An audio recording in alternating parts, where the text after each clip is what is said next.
ನಮ್ಮ ಮಹಾಲಕ್ಷ್ಮಿ ಲೇಔಟ್ ಬಳಿ ಶಾಲಾ ಬಸ್ ಅಪಘಾತ. ಬ್ರೇಕ್ ಫೇಲ್ ಆಗಿ ಎಲೆಕ್ಟ್ರಿಕ್ ಪೋಲ್ಗೆ ಬಸ್ ಡಿಕ್ಕಿ ಹೊಡೆದಿದೆ. ಬ್ರೇಕ್ ಫೇಲ್ ಆಗಿ ಎಲೆಕ್ಟ್ರಿಕ್ ಪೋಲ್ಗೆ ಬಸ್ ಡಿಕ್ಕಿ ಹೊಡೆದಿರುವಂಥದ್ದು ಮಹಾಲಕ್ಷ್ಮಿ ಲೇಔಟ್ ಬಳಿ ನಡೆದಿರುವಂಥ ಆಘಾತ ಇದು. ವಿದ್ಯುತ್ ಕಂಬಕ್ಕೆ ಡಿಕ್ಕಿ ಹೊಡೆದು ನಿಂತಿರುವಂಥದ್ದು ಶಾಲಾ ಬಸ್. ಬ್ರೇಕ್ ಫೇಲ್ ಆದಂಥ ಹಿನ್ನೆಲೆಯಲ್ಲಿ ವಿದ್ಯುತ್ ಕಂಬಕ್ಕೆ ಡಿಕ್ಕಿ ಹೊಡೆಯಲಾಗಿದೆ. ಮಕ್ಕಳನ್ನ ಪಿಕ್ ಮಾಡ್ತಾ ಇದ್ದಂಥ national public school bus, NPS bus ಅದು. ಅದೃಷ್ಟವಶಾತ್ ಬಸ್ನಲ್ಲಿದ್ದಂಥ ಮಕ್ಕಳಿಗೆ ಅಪಾಯ ಆಗಿಲ್ಲ. ಸ್ಥಳಕ್ಕೆ ಮಲ್ಲೇಶ್ವರ ಸಂಚಾರ ಪೊಲೀಸರು ಭೇಟಿ ನೀಡಿ ಪರಿಶೀಲನೆ ಮಾಡಿದ್ದಾರೆ. ಇಳಿಜಾರ್ನಲ್ಲಿ ಏಕಾಏಕಿ ಬ್ರೇಕ್ ಫೇಲ್ ಆಗಿ ನಡೆದಿರುವಂಥ ಘಟನೆ. ಈ ವೇಳೆ ಬ್ರೇಕ್ ಫೇಲ್ ಆಗಿ ನಡೆದಿರುವಂಥ ಘಟನೆ ಇದು. ಬ್ರೇಕ್ ಫೇಲ್ ಆಗ್ತಿದ್ದ ಹಾಗೆ ನೋಡಿ ಅಲ್ಲಿ ಯಾವ ರೀತಿಯಾಗಿ ಹೋಗಿ ಗುದ್ದಿದೆ ಬಸ್ಸು ಅಂತ. ಡೌನ್ ಇತ್ತು, ಅದು ಇಳಿಜಾರಿತ್ತು. ಸೀದಾ ಹೋಗಿ ಎಲೆಕ್ಟ್ರಿಕ್ ಕಂಬಕ್ಕೆ ಗುದ್ದಿದೆ. ಸದ್ಯ ಇನ್ಯಾವ ಗಾಡಿನೇ ಆಗಲಿ ಅಥವಾ ಇನ್ಯಾವುದಕ್ಕೂ ಹೋಗಿ ಗುದ್ದಿಲ್ಲ. ಎಲೆಕ್ಟ್ರಿಕ್ ಕಂಬಕ್ಕೆ ಗುದ್ದಂಥ ಹಿನ್ನೆಲೆಯಲ್ಲಿ ಬಚಾವಾಗಿದ್ದಾರೆ ಆ ಬಸ್ನ ಒಳಗಡೆ ಇದ್ದಂತಹ ಮಕ್ಕಳು ಎಲ್ಲರೂ ಕೂಡ. ಅಕಸ್ಮಾತ್ ಬಸ್ಸು ಅಥವಾ ಮುಂದೆ ಯಾವುದಾದ್ರೂ ಬರುವಂಥ ಸಂದರ್ಭದಲ್ಲಿ ಕಾರಿಗೋ ಏನಾದರೂ ಗುದ್ದಿದ್ರೆ ಆ ಕಾರು ಬಸ್ಸು ಇಬ್ಬರಿಗೂ ಕೂಡ ಅಷ್ಟೇ ದೊಡ್ಡ ಅಪಘಾತನೇ ಆಗಿರೋದು. ಎಲೆಕ್ಟ್ರಿಕ್ ಕಂಬಕ್ಕೆ ಗುದ್ದಿದಂಥ ಹಿನ್ನೆಲೆಯಲ್ಲಿ ಸೇಫ್ ಆಗಿದ್ದಾರೆ. ಇದೇ ವಿಚಾರಕ್ಕೆ ಸಂಬಂಧಪಟ್ಟಂತೆ ಅಲ್ಲಿ ಆ ಒಂದು ಗಾಡಿಯ ಚಾಲಕ ಮತ್ತು ಸ್ಥಳೀಯರು ಕೂಡ ಮಾತನಾಡಿದ್ದಾರೆ. ಏನು ಹೇಳಿದ್ದಾರೆ ಕೇಳೋಣ. ಜಾಸ್ತಿ ಏನಾರು ಬಿಟ್ಟಿದ್ರೆ ಅಲ್ಲೊಂದು ಬೂತ್ ಅಲ್ಲೆಲ್ಲ ಹೊಂಟೋಗ್ಬಿಡೋದು. ಎಷ್ಟು ದೂರ ರಿವರ್ಸ್ ಬಂದಿದೆ?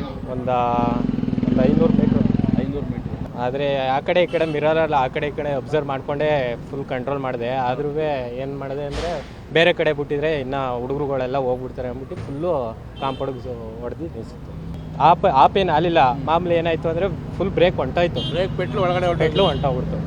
ಕರೆಕ್ಟಾಗಿ 7:30, 7:30, 7:32 ಆಲೇ ಒಂದು ಅಪ್ಪಲ್ಲಿ ನಿಲ್ಸ್ಕೊಂಡು ಗಾಡಿ ಮೂವ್ ಮಾಡ್ತಾರಲ್ಲ ಅವಾಗ ಇದಾಗಿದೆ ಅದು.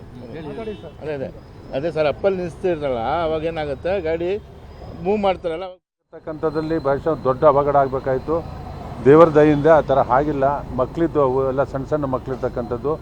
ಪ್ರತಿಯೊಬ್ಬರೂ ಆ ಸಂಸ್ಥೆಯ ಬಸ್ಸುಗಳನ್ನು ಸರಿಯಾಗಿದೆಯಾ ಇಲ್ಲ ಅಂತಕ್ಕಂಥದ್ದನ್ನ ಚೆಕ್ ಮಾಡಿ ಅದನ್ನ ಕಳಿಸ್ಬೇಕು ಅಂತಕ್ಕಂಥದ್ದನ್ನ ನಾನು ಈ ಸಂದರ್ಭದಲ್ಲಿ ಹೇಳೋದಕ್ಕೆ ಬಯಸ್ತೇನೆ. ಗಾಡಿ ಮೂವ್ ಮಾಡ್ತಾರಲ್ಲ ಅವಾಗ ಇದಾಗಿದೆ ಅದು. ಅದೇ ಸರ್, ಅಪ್ಪಲ್ಲಿ ನಿಲ್ಲಿಸ್ತಿರಲ್ಲ ಅವಾಗ ಏನಾಗುತ್ತೆ, ಗಾಡಿ ಮೂವ್ ಮಾಡ್ತಾರಲ್ಲ ಅವಾಗ ಬ್ರೇಕ್ ಇದಾಗಿರೋದು. ಅದು ಬ್ರೇಕ್ ಫೇಲ್ ಆಗಿ ಗಾಡಿ ಹಿಂದಕ್ಕೆ ಬಂದ್ಬಿಟ್ಟಿರೋದು. ಅಪ್ಪಲ್ಲಿ ನಿಲ್ಸ್ಕೊಂಡು ಗಾಡಿ ಮೂವ್ ಮಾಡ್ತಾರಲ್ಲ ಅವಾಗ ಇದಾಗಿದೆ ಅದು. ಅದೇ ಸರ್, ಅಪ್ಪಲ್ಲಿ ನಿಲ್ಲಿಸ್ತಿರಲ್ಲ ಅವಾಗ ಏನಾಗುತ್ತೆ, ಗಾಡಿ ಮೂವ್ ಮಾಡ್ತಾರಲ್ಲ ಅವಾಗ ಬ್ರೇಕ್ ಇದಾಗಿರೋದು. ಅದು ಬ್ರೇಕ್ ಫೇಲ್ ಆಗಿ ಗಾಡಿ ಹಿಂದಕ್ಕೆ ಬಂದ್ಬಿಟ್ಟಿರೋದು. ಅಪ್ಪಲ್ಲಿ ನಿಲ್ಸ್ಕೊಂಡು ಗಾಡಿ ಇದೆಲ್ಲದ್ರ ಬಗ್ಗೆ ಇನ್ನಷ್ಟು ಮಾಹಿತಿಯನ್ನು ಕೊಡ್ತಾ ಹೋಗ್ತಾರೆ ನಮ್ಮ ಪ್ರತಿನಿಧಿ ಮಾದೇಶ್. ನಮ್ಮ ಜೊತೆ ನೇರ ಸಂಪರ್ಕದಲ್ಲಿ ಜಾಯ್ನ್ ಆಗಿದ್ದಾರೆ. ಮಾದೇಶ್, ಇದು ನಿಂತಿದ್ದಂಥ ಸಂದರ್ಭದಲ್ಲಿ ಆಗಿರುವಂಥದ್ದ ಅಥವಾ ರನ್ನಿಂಗ್ ಇತ್ತ ಬಸ್ಸು? ಯಾಕೆಂದರೆ ಈ ಥರ ಆಗುವಂಥ ಟೈಮ್ನಲ್ಲಿ ಹ್ಯಾಂಡ್ ಬ್ರೇಕ್ ಎಲ್ಲ ಹಾಕಿರ್ತಾರಲ್ವಾ, ಏನು ಮಾಹಿತಿ ಸಿಗ್ತಾ ಇದೆ ಇದ್ರ ಬಗ್ಗೆ? ಪೃಥ್ವಿ, ಬೆಳಗ್ಗೆ 8 ಗಂಟೆ ಸುಮಾರಿಗೆ ಈ ಒಂದು ಘಟನೆ ನಡೆದಿದೆ. ಪ್ರತಿದಿನವೂ ಕೂಡ ಇದೇ ಖಾಸಗಿ ಶಾಲೆಯ ಬಸ್ ಪ್ರತಿದಿನವೂ ಕೂಡ ಸುಮಾರು 20 ಮಕ್ಕಳನ್ನು ಪಿಕಪ್ ಮಾಡಿಕೊಂಡು ಶಾಲೆಗೆ ಡ್ರಾಪ್ ಮಾಡುವಂಥ ಕೆಲಸವನ್ನು ಮಾಡ್ತಿರುತ್ತೆ. ಅದೇ ರೀತಿಯಾಗಿ ಇವತ್ತು ಬೆಳಗ್ಗೆ ಕೂಡ ಮಹಾಲಕ್ಷ್ಮಿ ಲೇಔಟ್ನ ಮೂಲಕ ಮಕ್ಕಳನ್ನು ಡ್ರಾಪ್ ಮಾಡೋದಕ್ಕೆ ಅಂತೇಳಿ ಖಾಸಗಿ ಶಾಲೆಯ ಬಸ್ ಹೋಗ್ತಿರುತ್ತೆ. ಈ ಒಂದು ಸಂದರ್ಭದಲ್ಲಿ ಸರಸ್ವತಿಪುರಂ ಬಳಿ ಇರುವಂಥ ಒಂದು ಡೌನ್ ಏನಿದೆ ಅಲ್ಲಿ ಹೋಗುವಂಥ ಸಂದರ್ಭದಲ್ಲಿ ಏಕಾಏಕಿ ಬ್ರೇಕ್ ಫೇಲ್ ಆಗುತ್ತೆ. ಒಂದು ಬಸ್ನ ಬ್ರೇಕ್ ಫೇಲ್ ಆಗುತ್ತೆ. ಕೂಡಲೇ ಚಾಲಕ ಬಸ್ಸನ್ನು ಕಂಪ್ಲೀಟಾಗಿ ಕಂಟ್ರೋಲ್ ಮಾಡೋದಕ್ಕೆ ಪ್ರಯತ್ನ ಪಡ್ತಾನೆ. ಅಂದರೆ 20 ಮಕ್ಕಳು ಇರುತ್ತೆ, ಹೀಗಾಗಿ ಅವರ ಮಕ್ಕಳ ಪ್ರಾಣಕ್ಕೆ ಅಪಾಯ ಆಗ್ಬೋದು ಅನ್ನೋ ನಿಟ್ಟಿನಲ್ಲಿ ಆ ಬಸ್ಸನ್ನು ರಿವರ್ಸ್ಗೆ ತೆಗೆದುಕೊಂಡು ಕಂಟ್ರೋಲ್ ಮಾಡೋದಕ್ಕೆ ನೋಡ್ತಾರೆ. ಈ ವೇಳೆ ಹಿಂದೆ ಹೋಗಿ ಒಂದು ಎಲೆಕ್ಟ್ರಿಕಲ್ ಪೋಲ್ಗೆ ಬಸ್ ಡಿಕ್ಕಿಯಾಗಿ ಬಸ್ ಕಂಟ್ರೋಲ್ ಆಗಿ ನಿಲ್ಲುತ್ತೆ. ಆದರೆ ಅದೃಷ್ಟವಶಾತ್ ಯಾವ ಮಕ್ಕಳಿಗೂ ಕೂಡ ಯಾವುದೇ ರೀತಿಯಾದಂಥ ಪ್ರಾಣಾಪಾಯ ಆಗಿಲ್ಲ. ಬದಲಾಗಿ ಬಸ್ಸಿನ ಹಿಂಭಾಗ ಕೊಂಚ ಜಖಮ್ ಆಗಿದೆ. ಆದರೆ ಅಲ್ಲಿ ಡೌನ್ ಒಂದು ವೇಳೆ ಸ್ಟ್ರೇಟ್ ಆಗಿ ಬಸ್ ಏನಾದರೂ ಡೌನ್ ಹೋಗಿದ್ರೆ, ಅಂದರೆ ಇಲ್ಲಿ ಚಾಲಕ ಏನಾದರೂ ಅದನ್ನು ನಿಯಂತ್ರಣ ಮಾಡದೇ ಇದ್ದಿದ್ರೆ ಆ ಬಸ್ ಪಲ್ಟಿಯಾಗಿ ದೊಡ್ಡ ಅನಾಹುತವೇ ನಡೀತಿತ್ತು ಅಂತೇಳಿ ಅಲ್ಲಿ ಸ್ಥಳೀಯರು ಮಾತನಾಡ್ತಿದ್ರು. ಅಂದರೆ ಆ ಚಾಲಕ ಕೂಡ ಮಕ್ಕಳನ್ನು ಉಳಿಸುವಂಥ ನಿಟ್ಟಿನಲ್ಲಿ ನಾನು ಪ್ರಯತ್ನ ಪಟ್ಟೆ ಅಂತ ಹೇಳ್ತಿದ್ರು. ಸದ್ಯಕ್ಕೆ ಘಟನೆಗೆ ಸಂಬಂಧಪಟ್ಟಂತೆ ಮಾಹಿತಿ ಬಂದ ಕೂಡಲೇ ಮಲ್ಲೇಶ್ವರಂ ಸಂಚಾರಿ ಪೊಲೀಸರು ಘಟನಾ ಸ್ಥಳಕ್ಕೆ ಭೇಟಿ ನೀಡಿ ಪರಿಶೀಲನೆ ಮಾಡುವಂಥ ಕೆಲಸವನ್ನು ಮಾಡಿದ್ದಾರೆ. ಚಾಲಕನ ಹೇಳಿಕೆಯನ್ನು ಪಡೆದಿದ್ದಾರೆ. ಜೊತೆಗೆ ಶಾಸಕ ಗೋಪಾಲಯ್ಯ ಅವರು ಕೂಡ ಘಟನಾ ಸ್ಥಳಕ್ಕೆ ಭೇಟಿ ನೀಡಿ ಮಾಹಿತಿಯನ್ನು ಕಲೆ ಹಾಕುವಂಥ ಕೆಲಸವನ್ನು ಮಾಡಿದ್ದಾರೆ. ಅದ್ರ ಬಗ್ಗೆ ಮಾಹಿತಿ ಪಡೆದು ಖಾಸಗಿ ಶಾಲೆಗಳಿಗೆ ಇದ್ರ ಬಗ್ಗೆ ವಾರ್ನ್ ಮಾಡ್ತೀವಿ ಅಂತ ಕೂಡ ಹೇಳಿದ್ದಾರೆ. ಯಾಕಂದರೆ ಬಸ್ಗಳ ಕಂಡೀಷನ್ ಆಗಿರ್ಬೋದು ಮತ್ತು ಒಂದಷ್ಟು ರೂಲ್ಸ್ ಆ್ಯಂಡ್ ರೆಗ್ಯುಲೇಷನ್ಗಳನ್ನು ಅವ್ರಿಗೆ ಕೊಡಬೇಕು ಅನ್ನೋಂಥ ನಿಟ್ಟಿನಲ್ಲಿ ಶಾಲಾ ಮಂಡಳಿಯವ್ರಿಗೂ ಕೂಡ ಸೂಚನೆ ನೀಡೋದಾಗಿ ಶಾಸಕ ಹೇಳಿದ್ದಾರೆ. ಯಾಕಂದರೆ ಇತ್ತೀಚಿನ ದಿನಗಳಲ್ಲಿ ಈ ರೀತಿಯಾಗಿ ಶಾಲಾ ಬಸ್ಗಳ ಡ್ರೈವರ್ಗಳಾಗಿರ್ಬೋದು ಮತ್ತು ಬಸ್ಗಳ ಕಂಡೀಷನ್ಗಳಾಗಿರ್ಬೋದು ಇದ್ರ ಬಗ್ಗೆ ಕೂಡ ಸಾಕಷ್ಟು ಒಂದಷ್ಟು ವಿಚಾರಗಳು ಪತ್ತೆಯಾಗ್ತಿದೆ. ಕುಡಿದು ವಾಹನ ಓಡಿಸುವಂಥ ವಿಚಾರಗಳಾಗಿರ್ಬೋದು ಮತ್ತು ಬಸ್ನ ಒಂದಷ್ಟು ಕಂಡೀಷನ್ಗಳು ಇಲ್ಲದೇ ಇರೋದಾಗಿರ್ಬೋದು, ಈ ರೀತಿಯಾದಂತಹ ಒಂದಷ್ಟು ವಿಚಾರಗಳಿಂದ ಬಸ್ನಲ್ಲಿ ಓಡಾಡುವಂಥ ಮಕ್ಕಳ ಜೀವಕ್ಕೆ ಅಪಾಯ ಆಗ್ತಿದೆ. ಹೀಗಾಗಿ ಇಂತಹ ವಿಚಾರಗಳಲ್ಲಿ ಒಂದು ಕಡೆ ಬಸ್ ಡ್ರೈವರ್ಗಳಾಗಿರ್ಬೋದು ಮತ್ತು ಶಾಲಾ ಮಂಡಳಿ ಮತ್ತು ಪೋಷಕರು 3 ಜನರು ಕೂಡ ಇಲ್ಲಿ ಜಾಗೃತಿ ವಹಿಸಬೇಕಾಗುತ್ತೆ. ಅದರಲ್ಲೂ ಕೂಡ ಶಾಲಾ ಮಂಡಳಿಯ ಕರ್ತವ್ಯ ಇಲ್ಲಿ ತುಂಬ ಇಂಪಾರ್ಟೆಂಟ್ ಆಗುತ್ತೆ. ನಾರ್ಮಲ್ ಆಗಿ ಸ್ಕೂಲ್ ಮಕ್ಕಳಿಗೆ ಬಸ್ ಅಂತೇಳಿ ಬಸ್ ಫೀಸನ್ನು ಕಟ್ಟಿಸ್ಕೊಳ್ಳುವಂಥ ಕೆಲಸವನ್ನು ಮಾಡ್ತಾರೆ. ಆದರೆ ಆ ಬಸ್ ಚಾಲಕನ ವಿಚಾರವಾಗಿ ಆಗಿರ್ಬೋದು ಮತ್ತು ಬಸ್ಗಳ ಕಂಡೀಷನ್ನ ವಿಚಾರವಾಗಿ ಅಷ್ಟೊಂದು ಕಟ್ಟುನಿಟ್ಟಾಗಿ ಕ್ರಮ ಕೈಗೊಳ್ಳುವಂಥದ್ದು ಕಾಣಿಸ್ತಿಲ್ಲ. ಯಾಕಂದರೆ ಇತ್ತೀಚೆಗೆ ಸಾಕಷ್ಟು ಘಟನೆಗಳನ್ನು ನಾವು ನೋಡ್ತಿರ್ತೀವಿ. ಒಂದಷ್ಟು ಆಕ್ಸಿಡೆಂಟ್ಗಳಾಗಿರ್ಬೋದು ಮತ್ತು ಬೇರೆ ಬೇರೆ ರೀತಿಯಾಗಿ ಕುಡಿದು ವಾಹನ ಓಡಿಸುವಂಥದ್ದು ಆಗಿರ್ಬೋದು ಇಂತಹದ್ದಾಗ್ತಿದೆ. ಹೀಗಾಗಿ ಖಾಸಗಿ ಬಸ್ ಚಾಲಕರ ವಿರುದ್ಧ ಪೊಲೀಸರು ಕೂಡ ಒಂದಷ್ಟು ಕ್ರಮಗಳನ್ನು ಜರುಗಿಸುವಂಥ ಕೆಲಸವನ್ನು ಮಾಡ್ತಿದ್ದಾರೆ. ಆ ಸಂಬಂಧಪಟ್ಟಂಥ ಇಲಾಖೆಗಳಿಗೂ ಕೂಡ ಅಂದರೆ RTO ಇಲಾಖೆಗೂ ಕೂಡ ಪತ್ರವನ್ನು ಬರೆಯುವಂಥ ಕೆಲಸವನ್ನು ಪೊಲೀಸರು ಮಾಡ್ತಿದ್ದಾರೆ. ಆದರೆ ಶಾಲಾ ಮಂಡಳಿಗಳು ಎಲ್ಲ ಒಂದು ಕಡೆ ನಿರ್ಲಕ್ಷ್ಯ ವಹಿಸ್ತಾನೆ ಇದಾವೆ ಅನ್ನೋಂಥ ಪ್ರಶ್ನೆ ಇಲ್ಲಿ ಮೂಡ್ತಿದೆ. ಹೀಗಾಗಿ ಶಾಲಾ ಮಂಡಳಿಗಳು ಕೂಡ ಸಂಬಂಧಪಟ್ಟಂತ ನಮ್ಮ ಜೊತೆ ಶಾಸಕರಾಗಿರುವಂತಹ ಗೋಪಾಲಯ್ಯ ಅವರೇ ದೂರವಾಣಿ ಸಂಪರ್ಕದಲ್ಲಿ ಜಾಯ್ನ್ ಆಗಿದ್ದಾರೆ. ನಮಸ್ಕಾರ ಸರ್. ಸರ್ ನಮಸ್ಕಾರ. ಸರ್, ಈ ಘಟನೆ ಬಗ್ಗೆ ಏನಾಯ್ತು, ಏನು ಎತ್ತ ಅನ್ನುವಂಥದ್ರ ಬಗ್ಗೆ ಏನು ಮಾಹಿತಿ ಸಿಕ್ತು ಸರ್? ಸರ್, ನನ್ನ ಧ್ವನಿ ಕೇಳಿಸ್ತಾ ಇದೆಯಾ? ಘಟನೆ ವಿಚಾರಕ್ಕೆ ಸಂಬಂಧಪಟ್ಟಂತೆ ಮಾಹಿತಿ ಸಿಕ್ಕಿದೆ ನಿಮಗೆ? ಏನಾಯ್ತು ಅನ್ನುವಂಥದ್ರ ಬಗ್ಗೆ ಏನು ಕ್ಲಾರಿಟಿ ಸಿಕ್ತು? ಅದು ಇವತ್ತು ಬೆಳಿಗ್ಗೆ ನ್ಯಾಷನಲ್ ಸ್ಕೂಲಿನ ಬಸ್ಸು ಮಕ್ಕಳನ್ನ ಕರ್ಕೊಂಡು ಹೋಗ್ತಕ್ಕಂಥ ಸಂದರ್ಭದಲ್ಲಿ ಕ್ಲಬ್ ರೋಡ್ ಅಲ್ಲಿ ಬಸ್ ಹತ್ತುತ್ತಾ ಇದೆ. ಅರ್ಧಕ್ಕೆ ಹೋದಂತ ಸಂದರ್ಭದಲ್ಲಿ ಬ್ರೇಕ್ ಫೇಲ್ಯೂರ್ ಆಗಿದೆ. ಬ್ರೇಕ್ ಫೇಲ್ಯೂರ್ ಆಗಿ ಹಿಂದಕ್ಕೆ ತಂದು ಒಂದು ಎಲೆಕ್ಟ್ರಿಕ್ ಕಂಬಕ್ಕೆ ಹೊಡೆದಾಗ 2 ಕಂಬ ಮುರಿದಿದೆ. ಇವತ್ತು ಏನು ಭಗವಂತ ಇದ್ದಾರೆ ಅಂತಂದ್ರೆ ಅದೇ ಸಾಕ್ಷಿ. ಆ ಬಸ್ ಅಲ್ಲಿ ಶಾಲಾ ಮಕ್ಕಳಿದ್ರು. ಮುಂದ್ಲಿಂದ ಬರ್ದಿರೋದ್ರೆಲ್ಲ ಹಿಂದೆಗಡೆ ಹೋಗಿ ಇದಾಗಿರ್ತಕ್ಕಂಥದ್ದು. 2 ಕಂಬ ಹೋಗಿದೆ. ಒಂದ್ 2-3 ಮಕ್ಕಳಿಗೆ ಸಣ್ಣ ಪುಟ್ಟ ಗಾಯ ಆಗಿರ್ತಕ್ಕಂಥ ಬಿಟ್ರೆ ಏನು ತೊಂದರೆ ಆಗಿಲ್ಲ.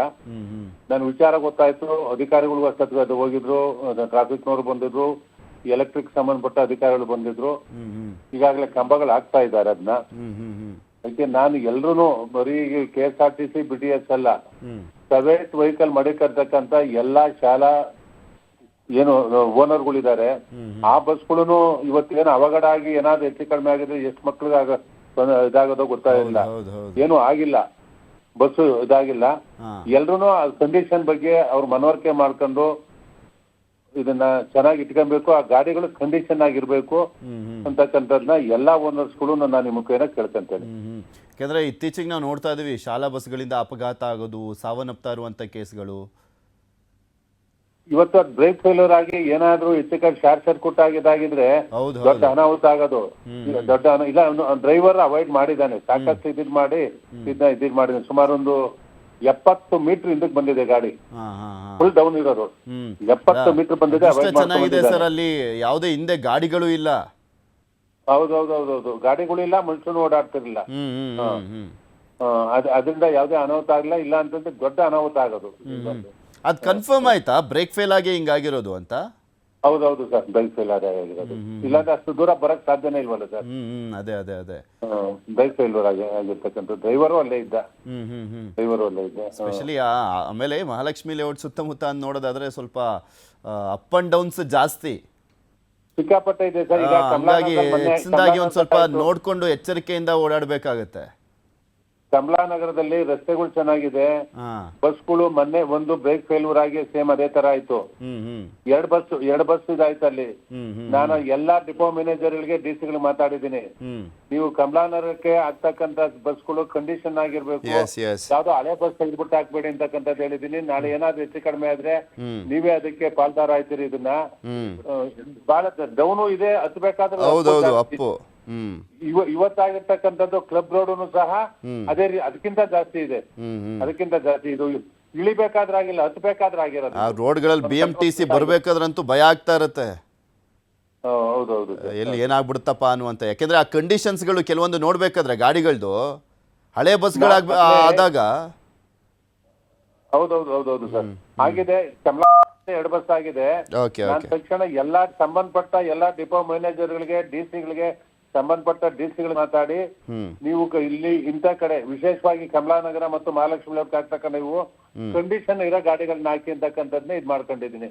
ಇದು ಅಷ್ಟೇ ನಮ್ಮ ಸರಸ್ವತಿಪುರ ಅದು ಡೌನ್ ಸಂಪೂರ್ಣವಾಗಿ ಹತ್ಬೇಕಾದ್ರೆ ಅಪ್ಪು, ಇಳಿಬೇಕಾದ್ರೆ ಸಂಪೂರ್ಣವಾಗಿ ಡೌನ್. ನಂದಿನಿ ಬಡಾವಣೆಯಿಂದ ಬರ್ತಕ್ಕಂಥ ಬಸ್ಗಳ್ದು ಸೇಮ್ ಅದೇ ಪರಿಸ್ಥಿತಿ ಇದೆ. ನಾನು ವಿಶೇಷವಾಗಿ ಎಲ್ಲಾ ಶಾಲೆಯ ಮಾಲೀಕರಿಗೆ ಮ್ಯಾನೇಜ್ಮೆಂಟ್ ಅವ್ರಿಗೆ ಕೇಳ್ಕೊಂತಕ್ಕಂಥದ್ದು, ಮಕ್ಕಳು ದೇವ್ರ ತರ ಯಾವುದೇ ಅನಾಹುತ ಆಗದಂಗೆ ಬಸ್ಗಳನ್ನ ಕಂಡೀಷನ್ ಇದೆಯಾ, ಎಷ್ಟು ವರ್ಷದ್ದು ಏನು ಅಂತಕ್ಕಂಥದ್ನ ನೋಡಿ ಕಳಿಸಿ ಅಂತಕ್ಕಂಥದ್ದ ತಮ್ಮ ಮುಖೇನ ನಾನು ವಿನಂತಿಯನ್ನ ಮಾಡ್ತೇನೆ. Thank you sir, thank you News 18 ಜೊತೆ ಮಾತನಾಡಿದ್ದಕ್ಕೆ.